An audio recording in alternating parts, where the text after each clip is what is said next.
Why UGC NET suddenly shifted online mode to offline mode.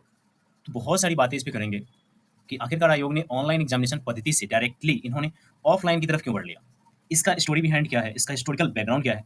तो बहुत सारी चीज़ें हैं जिसमें बातचीत करेंगे और हमने बहुत सारे कीवर्ड इसमें फाइंड आउट करे हैं कि आयोग ने सिलेबस के साथ क्या किया है। और साथ ही हम ये भी बात करेंगे कि ओएमआर पे ये शिफ्ट कैसे हुए हैं, यानी कि ये ऑफलाइन एग्जामिनेशन की तरफ क्यों बढ़े हैं। जब ऑनलाइन इतना अच्छे तरीके से चल रहा था, सब कुछ बढ़िया था, सब कुछ स्मूथ था, बच्चे इसके लिए हैबिचुअल हो चुके थे, तो सडनली आपने नए एग्जामिनेशन पैटर्न को क्यों ला दिया। और क्या आयोग ऐसा करती आ रही है पिछले टाइम से। तो सबसे बड़ा सवाल हमारा ये है और इसका आपको इसमें जवाब मिलने वाला है। तो गाइस वीडियो को शुरू करते हैं। यहाँ पे देखोगे तो आपको पहले मैं स्टोरी बताऊँ, तो हिस्टोरिकल बैकग्राउंड में आप आओगे ना यूजीसी के, तो यहाँ पे देखोगे कि 2013 में इन्होंने सिलेबस को अपडेट करा था और फाइनली 2014 से लेकर के इन्होंने 2014 से इन्होंने 3 सब्जेक्ट को इंक्लूड कर दिया था। 3 सब्जेक्ट को इन्होंने डाल दिया था ओएमआर में। एंड इन्होंने सबसे बड़ी बात क्या करा था कि जो एग्जामिनेशन पैटर्न है उसमें 3 सब्जेक्ट तो डाला ही डाला, उसके साथ-साथ इन्होंने एग्जामिनेशन को ओएमआर मोड पे भी डाल दिया था। लेकिन फाइनली 2018 में इन्होंने अपने सिलेबस को अपडेट किया और एग्जामिनेशन को ऑफलाइन से ऑनलाइन की तरफ लेकर के गए और 2018 में जो सिलेबस चेंज हुआ, उसमें इन्होंने यानी कि आयोग ने 3 सब्जेक्ट को हटा करके 2 सब्जेक्ट को कर दिया और फिर इन्होंने इसको देखो यहाँ पे 3 पेपर पहले ये ले रहे थे, तो ये डायरेक्टली इन्होंने 3 पेपर से ये 2 पेपर पे शिफ्ट हो गए और जो आप इसको देते आ रहे हो पिछले 2019 से इन्होंने 2024 तक यानी कि 2023 तक अगर आप देखो तो पुराना सिलेबस जो 2019 में अपडेट हुआ है उसके अकॉर्डिंग ये काम करते आ रहे थे। लेकिन फाइनली इन्होंने 2024 में एग्जामिनेशन मोड को ही चेंज कर दिया है, यानी कि जो एग्जामिनेशन मोड इनका 2013 में चला, 2014 में चला, ठीक है ना, 18 तक चला, तो यहाँ पे 13 से लेकर के 18 तक यानी कि 5 साल चला। फिर 19 से लेकर के आप 24 तक देखोगे तो अप्रॉक्सिमेटली आप देखोगे तो 5 साल फिर से इन्होंने चलाया एंड फाइनली इन्होंने फिर से ऑफलाइन मोड शुरू कर दिया है। तो अब ऐसा ऐसा आप देख सकते हो ट्रेंड कि आयोग अब अगले 5 सालों तक ऑफलाइन एग्जामिनेशन लेने वाली है और देखो ये ट्रेंड है इनका, ये ट्रेंड है और इन्होंने ऐसे पैटर्न में करा हुआ है।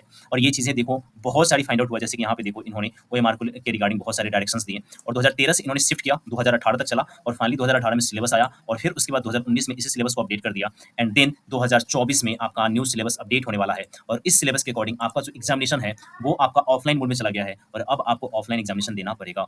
अब हम इसके ऊपर बातचीत करेंगे कि स्टोरी बिहाइंड क्या है। तो स्टोरी बिहाइंड के ऊपर तो हमने बातचीत कर लिया कि प्रत्येक 5 साल के बाद ये अपना शिफ्ट चेंज कर रहे हैं, यानी कि नेक्स्ट एग्जामिनेशन ऑनलाइन मोड में आपको देखने को मिल सकता है 2029 के आसपास, ठीक है। उससे पहले आयोग देखो ऐसा नहीं है कि इस पैटर्न को फॉलो करेगी, लेकिन प्रीवियस डाटा के अकॉर्डिंग ये 5 साल तक ये अपना मोड चला रहे हैं। जैसे कि पहले इन्होंने ऑफलाइन चलाया, फिर इन्होंने ऑनलाइन चलाया, फिर इन्होंने इस साल से ऑफलाइन कर दिया है। तो इस तरीके से देखिए तो 2029 तक यानी कि 2020 में 2024 में जो आपका सिलेबस चेंज होगा ये आपका लगभग 5 सालों तक चलेगा। अप्रॉक्सिमेटली देखो तो 29 तक चलेगा, 2029 तक चलेगा और फिर 29 में ये सिलेबस को रिवाइव करेंगे या सिलेबस में कोई चेंजेस करेंगे या नए सब्जेक्ट को इंट्रोड्यूस करेंगे या न्यू पेपर को इंट्रोड्यूस करेंगे एंड देन फाइनली ये ऑनलाइन मोड में एग्जामिनेशन चला जाएगा, ठीक है।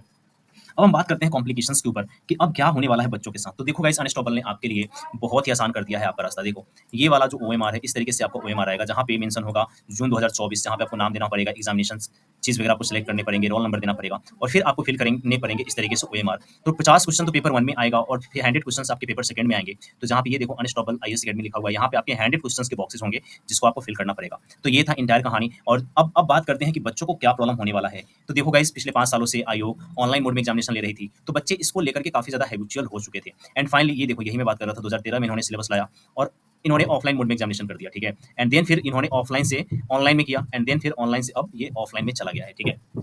ओएमआर वगैरह देखो तो यहाँ पे इन्होंने पूरा ये दे रखा है। फिर इसका इंस्ट्रक्शन देखो जो 2013 में लास्ट हुआ था, यानी कि जो 2018 तक आपका कंटिन्यू हुआ था, उसमें आप देखोगे तो XYZ करके इनका पेपर वन था, ठीक है ना। और इसमें XYZ फिर पेपर 2 एंड 3 था और वो सभी तीनों पेपर एक साथ हुआ करती थी, ठीक है। और ये सारी चीजें थी। तो इस बार क्या होगा कि आपके 2 पेपर होंगे, पेपर 1 होगा और पेपर 2 होगा और इस तरीके से ओएमआर को आपको फिल करना पड़ेगा जहाँ पे लिखा रहेगा पेपर 1 एंड पेपर 2 और पेपर 1 पे आपका मार्किंग होगा कि भाई ये तो कंपलसरी है जिसको आपको अटेम्प्ट करना ही करना है। फिर यहाँ पे बुकलेट कोड होगा जो आपको फॉलो करना पड़ेगा और यहाँ पे देखोगे तो 3 मोड हो गया, जैसे कि यहाँ पे एपीआर 4 आप क्या चीज के लिए, सीआरएफ के लिए हो रहे हो या पीएचडी प्रोग्राम के लिए हो रहे हो या असिस्टेंट प्रोफेसर यानी कि यूजीसी नेट के लिए हो रहे हो, ये सारी चीजें आपको यहाँ पे एपीआर 4 में होगा, ठीक है। फिर यहाँ पे आपका रोल नंबर और आंसर वगैरह आपको दिया गया होगा। तो ये है इंटायर सिलेबस और ये थी इसकी कहानी। गाइस देखो 2024 में जो सिलेबस चेंज होने वाला है, मे भी हो सकता है कि 2025 के जून से आपको देखने को मिले, ठीक है ना। और ये चेंजेस में भी हो सकता है कि इसी साल तक रहे या अगले साल भी ये रिपीट हो सकता है। फिलहाल में जो ही बच्चे 2024 का जो एग्जामिनेशन में बैठ रहे हैं उनको तो मैं बस यही सजेस्ट करूंगा कि देखो यार अब ऑफलाइन मोड में हो गया है तो आपको सारे क्वेश्चंस वगैरह प्रैक्टिस भी आपको ऑफलाइन मोड में ही करनी चाहिए, ठीक है ना। और इस तरीके से आपको ओएमआर वगैरह का सीट निकाल करके इसी में फिलअप करना चाहिए, ठीक है। ये वाला मैं ओएमआर अपने चैनल पे डालूंगा, जो हमारा ट्विटर का जो लिंक है वहाँ पे मैं डाल दूंगा, वहाँ से आप डाउनलोड कर सकते हो। बट आफ्टर योर कमेंट्स के बाद आपके कमेंट्स डिसाइड करेंगे कि ये ओएमआर सीट आपको चाहिए या नहीं चाहिए, ठीक है। तो ये था बिहाइंड स्टोरी। आई होप कि ये वीडियो आपको अच्छा लगा होगा। वीडियो अच्छी लगी हो तो like, rate, review and share करना मत भूलना। और हाँ, देखो यहाँ पे 15% वाला जो कोटा है, वो भी चीज़ें आप देख सकते हो, जो आपका 2017 से चल रहा है, ठीक है? और यहाँ पे आयोग ने ये भी कहा है कि देखो 6% क्वालिफाइंग क्राइटेरिया इन्होंने रिवाइज़ करा है, तो सब कुछ यहाँ पे आपको पिछला वाला ही दिखेगा। बस पैटर्न थोड़ा-सा चेंज किया गया है, बाकी सब कुछ आपको उसी तरीके के नए पैजामे पहनाए जाएँगे, ओके?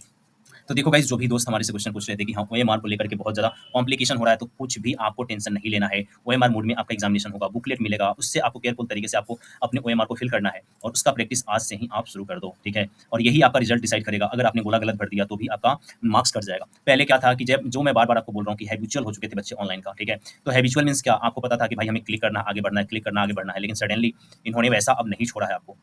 तो प्रॉपर तरीके से आपको भरना पड़ेगा, फिल करना पड़ेगा, तभी जाकर के आपका ये ओएमआर चेक होगा एंड देन आपको नंबर मिलेंगे, ठीक है? तो इस वीडियो में बस इतना ही रखते हैं, मिलते हैं नेक्स्ट वीडियो में। वीडियो अच्छी लगी हो तो like, rate, review and share करना मत भूलना। Thank you so much everyone. जय हिंद।